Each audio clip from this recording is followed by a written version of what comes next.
बिस्मिल्लाहिर्रहमानिर्रहीम। अस्सलाम वालेकुम।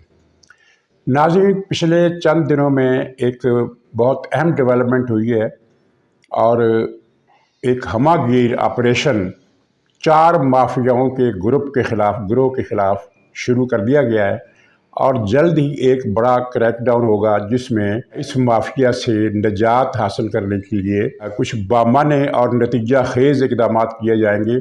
और ख़ास तौर पर ये इतलात कि ये माफिया पाकिस्तान की माशी बुनियादों को खोखला करने के लिए कितने संगीन जराइम का मुर्तकब हुआ है, उसमें एक जुर्म ऐसा है जिसने इदारों को हिला कर रख दिया है और जिसका ताल्लुक बराह रास्त फैज़ से है। लेकिन इससे पहले मैं आपको ये भी बताऊंगा कि इस माफिया के अनासर अरबा कौन कौन से हैं।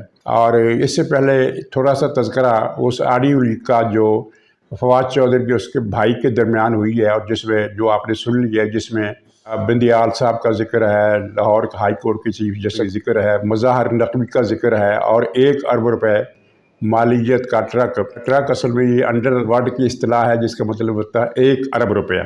तो ये 1 अरब रुपया का जो मामला है, इससे अब लोगों को बहुत कुछ समझने में मदद मिल रही है। एक तो ये बात आपको पता चल गई कि इमरान खान के पास कितना पैसा है और दूसरी बात ये है कि अब ये राज भी खुल रहा है कि क्यों हर फैसला इमरान खान के हक़ में होता है, क्यों इमरान खान इधर जाता है और उधर ज़मानत हो जाती है और क्यों बेंच एक ख़ास तरीके से बनते हैं। इस मामले से तो ये भी ज़ाहिर हो गया कि बेंच का तकर्रर जो है, जो बेंच फिक्सिंग है, वो PTI करके भेजती है और उसी के मुताबिक बेंच बनते हैं। तो नाज़रीन, जो माफिया है इसके नासिर अरबा में सरफ़हरिस्त तो ज़हार फैज़ का अपना माफिया, उसकी बाक़ियात है जो अब भी मौजूद है, पहले जैसी नहीं रही, ना तो पहले जितनी ताकतवर और ना ही उसका जो हुजूम है, जो उसकी स्ट्रेंथ है, अददी स्ट्रेंथ, वो भी पहले जैसे नहीं रही, लेकिन बहरहाल वो मौजूद है। दूसरा इसमें इमरान खान और PTI है। तीसरे वो हजरात हैं जो जिनके दरवाज़ों पर ट्रक दस्तक देते हैं, ट्रक, और वो कहते हैं कि हमारे दरवाजे पर आइन ने दस्तक दी है। चौथा जो है वो है रिटायर्ड फौजियों का ग्रुप, जिसकी अमजद शोएब को पिछले दिनों गिरफ्तार किया गया। अब इस क्रैकडाउन का जो सबसे बड़ा निशाना है वो तो है फैज़ की बाक़ियात जो अब भी इदारे के अंदर मौजूद हैं। रिटायर्ड हजरात के ख़िलाफ़ कोई बड़ी कार्रवाई नहीं होने जा रही, लेकिन उनको पैगाम दे दिया गया है कि बड़ी कार्रवाई हो सकती है। सरे 10 फैज़ का एक बहुत बड़ा जुर्म जो सामने आया है। बाकी सब चीज़ें अपनी जगह ख़तरनाक है, संगीन है इसकी जराइम, लेकिन इसका सबसे जो संगीन जुर्म सामने आया है वो ये इंकशाफ है कि पाकिस्तान से डॉलर अफ़गानिस्तान मुंतकिल करने में इसका कार्टेल कह लें, इसका ग्रुप, इसका कोई जो भी नेटवर्क है, तो अरबों के हिसाब से डॉलर अफ़गानिस्तान भिजवाए गए हैं और तहरीक तालिबान के इश्तराक से जो वहाँ जा रहे हैं। यही वजह है कि ये साहब जो थे पाकिस्तान में TTP को लाने के लिए क्यों सरगर्म थे। एक तो मकसद ये था कि वो दहशतगर्दी करें, ख़ास तौर पर इलेक्शन के मौके पर दहशतगर्दी करें और मस्बत नताइज इमरान खान के लिए हासिल करें। और दूसरा ये जो है डॉलरों वाला मसला, ये ज़्यादा संगीन है क्योंकि दहशतगर्दी से तो बहरहाल निमटने में इतना ज़्यादा मसला इसलिए नहीं है कि एक तवील अरसे से ये जंग जारी है और तवील अरसे से कार्रवाई हो रही है, लेकिन जो डॉलरों वाला मसला है ये तो पाकिस्तान को मौत की घाट उतारने की कोशिश है। और ये कोशिश आज से नहीं है, बल्कि नाज़रीन आपको याद होगा कि हम लोग ये कहा करते थे कि एक गैर मुल्की एजेंडा है जिसके तहत पाकिस्तान की मईशत को इस तरह नाबूद कर दिया जाएगा कि फिर पाकिस्तान अपना एटमी प्रोग्राम बेचने पर मजबूर हो जाए।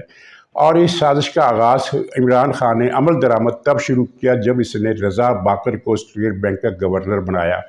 उस वक्त बहुत सारे लोगों ने, जिनमें मैं भी शामिल था, विलाक किए और बताया कि रज़ा बाकर को क्यों लाया जा रहा है।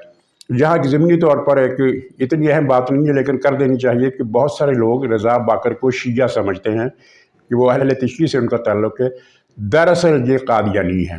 अब ऐसे ये अजीब बात है कि कादियानी इस तरह के नाम नहीं रखते जो अहले तशरीह से मुशाबहत रखते हों, क्योंकि रज़ा बाकर ये दोनों नाम शियों के जो इमाम हैं उनमें से शामिल हैं, इमाम रज़ा और इमाम बाकर। लेकिन इस पता नहीं क्या सोच कर इसके वालिदैन ने इसका नाम ये शियों जैसा रखा جبکہ ان کے نام تو مسرور، مبشر، نذیر، طاہر اس طرح کے نام ہوا کرتے ہیں۔ بہرحال تو یہ ایک لنک سمجھ میں آ گیا کہ ایک قادیانی جو IMF کا ملازم بھی ہے، ورلڈ بینک سے بھی اس کا تعلق ہے، اور مصر کی معیشت کو صرف اس لیے تباہ کر چکا ہے کہ مصر مسلمانوں کا ملک تھا، وہاں ایک سازش کے تحت CC کی اور امریکہ کی سازش کے تحت، اسرائیل کی سازش کے تحت رضا باکر کو وہاں لایا گیا، اور وہی نیکسس اسرائیل BJP عمران خان کی پشت پر بھی ہے۔ تو اس طرح رضا باکر نے، اور رضا باکر کے آنے کے بعد آپ نے دیکھا کہ پاکستان کی معیشت بالکل یعنی تباہی کے ایج پر پہنچ گئی، اور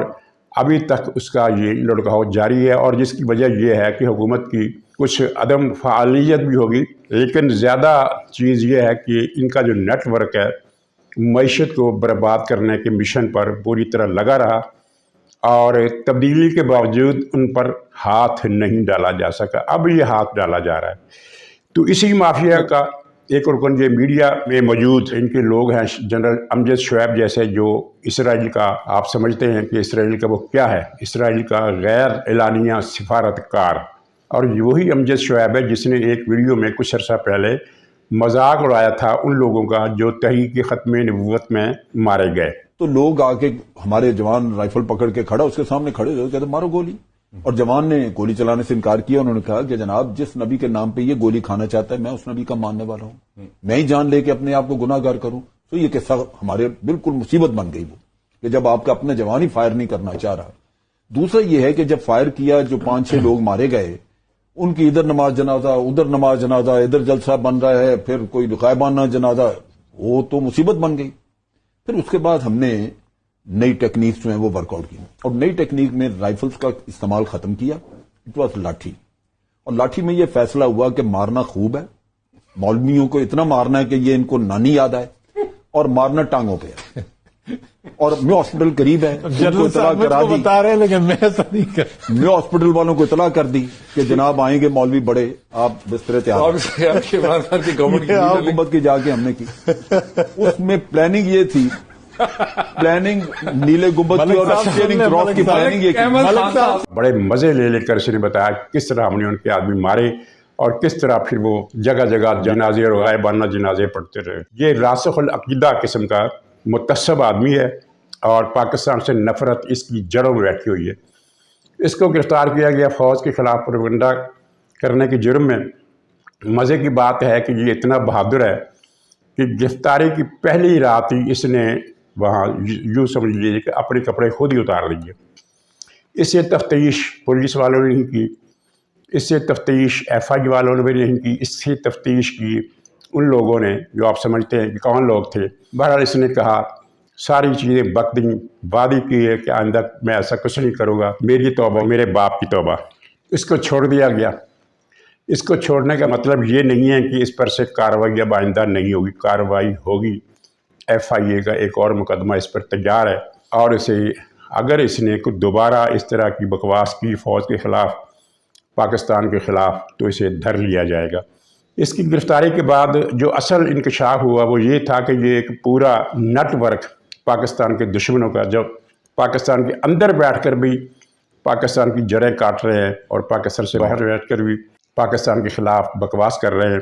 ان میں وہ بھی شامل ہے حیدر مہدی، عادل راجہ بھگوڑا، اور پاکستان میں وہ صاحب جو بشارتیں دیتے ہیں، اور جنہوں نے یہ کہا تھا کہ جنرل باجوہ کی تقرری اللہ کے رسول نے براہ راست کی، اور وہ صاحب بھی شامل ہے جو ٹی وی پر بیٹھ کر قیامت کی جھوٹی روایات گھڑ کر سناتا رہا، اور جس نے یہ کہا تھا کہ قصور کے زینب کا قاتل اس کے اکاؤنٹس میں خربوں روپے اس کے اکاؤنٹس میں موجود ہے، اتنے بڑے جھوٹ بولنے والا۔ تو یہ سارے لوگ، اس کے علاوہ وہ بھی جس نے کہا تھا کہ ہم ٹکر کے لوگ ہیں، یہ کوئی تقریباً 15 آدمی ہیں جو اس کے نیٹ ورک میں شامل ہیں تاکہ پاکستان کی جڑیں کھوکھلی کی جا سکیں۔ ان سب کے خلاف درجہ بدرجہ آہستہ آہستہ بتدریج کارروائی ہوگی۔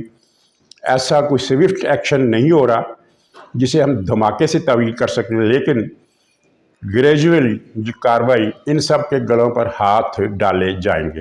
دوسری طرف آپ نے یہ خبر سنی کہ محمد خان بھٹی، پرویز الہی کا ڈکیت کارپوریشن کا فرنٹ مین، وہ بلوچستان سے پکڑا گیا ہے۔ اصل کہانی کیا ہے وہ کچھ آپ کو اندازہ ہے کہ پکڑا काफ़ी अरसे से गिरफ्तार है और इससे तफ्तीश उन्हीं लोगों ने की जिन लोगों ने अमजद शुएब से की, और जब तफ्तीश में सारे राज इसने बक दिए और सारे क्लू दे दिए तो अब इसको FIA के हवाले कर दिया गया है। FIA ने इसे आज खुद नहीं पकड़ा, बलूचिस्तान के बॉर्डर पर वो जो कहानी जो भी है इसे बलूचिस्तान ले जाकर FIA के हवाले कर दिया गया।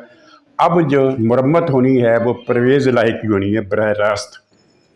मुअन्नस इलाही तो शायद पाकिस्तान ना आए और उसे भी फर्रा गोगी की तरह इंटरपोल के ज़रिए पाकिस्तान वापस लाना पड़ेगा। लेकिन अब साफ नज़र आ रहा है कि परवेज़ इलाही ख़ानदान के 50 साला लूट मार का आखिरी बाब अब लिखा जा रहा है। तो खुलासा ये है कि इमरान खान के लाड प्यार के दिन ख़त्म हो रहे हैं और ये मार्च के महीने में इमरान खान के हवाले से कोई ख़ास वाक़या हो सकता है, और ये ख़ास वाक़या वो नहीं जिसकी तरफ बाबर अवान ने इशारा किया है कि इसे घेर कर मार दिया जाएगा। मार नहीं दिया जाएगा, ये इनकी बकवास है। लेकिन ये है कि इस गिरफ्तारी, नाअहली और ऐसी कुरीकी जिसके अंदर से ये फिर दोबारा जेल से बाहर नहीं आ सकेगा ताहयात। तो इस तरह की इतलात हैं। तो नाज़रीन अब देखिए कि क्या वाक़यात होते हैं। लेकिन इससे ज़्यादा अहम बात जो वक्ती तौर पर जो ज़्यादा अहम बात है वो ये है डॉलर की कीमत, क्योंकि ये हमें महसूस हो गया है, इल्म हो गया है कि माजी के इक़दामात के अलावा ये जो बाक़ियात हैं जनरल फैज़ की, इन्होंने डॉलर की कीमत संभलने नहीं दी। तो नाज़रीन इजाज़त दीजिए, इंशाअल्लाह अगले व्लॉग में फिर मुलाकात होगी। तब तक के लिए खुदा हाफ़िज़। दी गई वो पहले भी बात इस पे होती रही है कि इस मुल्क में जो दोहरा निज़ाम अदल है और जिस तरीके से अदलिया की तरफ से कुछ फैसले, कुछ ऑडियो जो आई हैं, उनसे ये बात साफ जाहिर होती है कि कुछ झुकाव जो है वो एक मखसूस सियासी जमात की तरफ है। और मैं ये बात वाज़ेह कर देना चाहता हूं कि ये बात रोज़े रोशन की तरह आया है कि जब एक जज साहब के हवाले से एक ऑडियो आई, ऑडियो के बाद उनके खिलाफ एक रेफरेंस जो है वो दायर किया गया, वो रेफरेंस अभी तक समाअत के लिए मुकर्रर नहीं किया गया। और आज सुबह जो ऑडियो आई है उसमें जिस तरीके से ट्रक की बात हो रही है और मज़ाहिर अली अकबर नकवी साहब का नाम लिया जा रहा है, उनके लिए एक ट्रक तैयार खड़ा है, और ये ऑडियो फवाद चौधरी साहब और उनके भाई फैसल चौधरी के दरमियान गुफ्तगू की है, तो ये आमों का ट्रक तो नहीं है, ना ये माल्टो का ट्रक है। जब एक ट्रक तैयार है तो ये बिल्कुल वाज़ेह है कि वो किस चीज का ट्रक है।